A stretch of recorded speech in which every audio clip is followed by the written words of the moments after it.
എന്തിനും ഏതിനും കൂടെയുണ്ടെന്ന ഉറപ്പിൽ മനസ്സുകൊണ്ട് ചേർന്നിരിക്കുന്ന ബന്ധങ്ങളെയാണ് നമുക്ക് ആവശ്യം.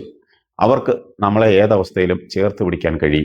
ദുഃഖത്തിലും സന്തോഷത്തിലും എന്നെ ഒന്ന് ചേർത്ത് പിടിച്ചേ എന്ന് പറഞ്ഞ് നമ്മുടെ സന്തോഷത്തിന്റെ പാലാഴിയും സങ്കടലും പങ്കുവയ്ക്കുമ്പോൾ സന്തോഷം ഇരട്ടിക്കുന്നു. സങ്കടം നീരാവി പോലെ ബാഷ്പീകരിക്കുന്നു. അത് ദാമ്പത്യ ബന്ധമായാലും സൗഹൃദമായാലും ചേർത്ത് പിടിക്കാൻ ഒരാളുണ്ടെങ്കിൽ ജീവിതം മനോഹരം. സ്നേഹിക്കാനും സ്നേഹിക്കപ്പെടാനും ആരാണ് ആഗ്രഹിക്കാത്തത്?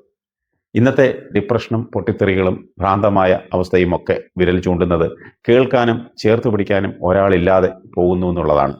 കുന്നോളം സങ്കടം ഒളിപ്പിച്ചു വെച്ച് ജീവിതത്തിന്റെ വഹിക്കാൻ പറ്റാത്ത ഭാരം ചുമക്കുന്ന ഒരുപാട് പേരുണ്ട് നമുക്കിടയിൽ. പറയാൻ പറ്റാത്ത സങ്കടം ആരോടെങ്കിലും ഒന്ന് പങ്കുവയ്ക്കാൻ കൊതിക്കുന്ന ഒരുപാട് പേരുണ്ട് നമുക്ക് ചുറ്റും. ഒരുപക്ഷെ സോഷ്യൽ മീഡിയയിൽ പലരും തനിക്കായി കേൾക്കാനും പറയാനും ആരെങ്കിലും ഉണ്ടോ എന്ന് തിരയാറില്ലേ? പലപ്പോഴും നീതി കിട്ടിയതുപോലെ പലരും ആ ബന്ധങ്ങളെ കാണാറുമുണ്ട്. പക്ഷെ പലതും ചതിക്കുഴികളാണെന്നും ചതുപ്പായിരുന്നുവെന്നും തിരിച്ചറിയുമ്പോൾ ഒരുപാട് വൈകുന്നു. നല്ല ബന്ധങ്ങൾ അത് നന്മയുള്ളവരെ തേടിയെത്തും.